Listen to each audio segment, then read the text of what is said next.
స్వర్ణాభరణాల ప్రియుల నమ్మకాన్ని మూటగట్టుకున్న Shri Dhanalakshmi jewellery దాడ్శెట్టి Narsaiah sun Vishnu చక్రం నగల వ్యాపారంలో తన జైత్ర యాత్ర అప్రహితంగా కొనసాగుతుంది. తుని పాయకరావుపేట జంట పట్టణాలతో పాటుగా గ్రామీణులకు కొంగు బంగారంగా నిలిచిన శ్రీ ధనలక్ష్మి జ్యువెలరీ తుని 2వ షోరూం ప్రారంభోత్సవం అట్టహాసంగా జరిగింది. మాజీ ఎమ్మెల్యే రాజా అశోక్ బాబు, టీడీపీ సీనియర్ నేత యనమల రాజేష్, జ్యువెలరీ అధినేతలు విష్ణు చక్రం శ్రీనివాసులకు శుభాకాంక్షలు తెలిపారు. వజ్ర వైడూర్యాల సమాహారం శ్రీ ధనలక్ష్మి జ్యువెలర్స్ దాడిశెట్టి నరసయ్య సన్ విష్ణు చక్రం తుని పాయకరావుపేట జంట పట్టణాలకు తలమానికం శ్రీ ధనలక్ష్మి జ్యువెలరీ నమ్మకం నాణ్యతకు కేర్ ఆఫ్ దాడిశెట్టి విష్ణు చక్రం. జ్యువెలరీ రంగంలో రారాజుగా వెలుగొందుతున్న శ్రీ ధనలక్ష్మి జ్యువెలరీ ప్రపంచ శ్రేణి వజ్రాభరణాలంటే మగవులు తెగముచ్చట పడుతున్నారు.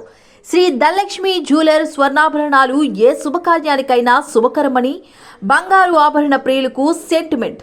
అందుకే కొనుగోలుదారుల నమ్మకాన్ని మూటగట్టుకున్న శ్రీ ధనలక్ష్మి జ్యువెలరీ తుని పట్టణంలో తన 2వ షోరూంను ప్రారంభించింది. తొలి రోజులోనే స్వర్ణాభరణాల ప్రియులతో షోరూం కిటకిటలాడింది. ప్రారంభోత్సవ కార్యక్రమానికి విచ్చేసిన మాజీ ఎమ్మెల్యే రాజా అశోక్ బాబు, టీడీపీ నేతలు యనమల రాజేష్, సుర్ల లోవరాజు, మోతుకూరి వెంకటేష్, ఇనుగంటి సత్యనారాయణ, మల్లా గణేష్, కుక్కడపు బాలాజీ, నార్ల రత్నాజీ తదితరులు యాజమాన్యానికి శుభాకాంక్షలు తెలిపారు.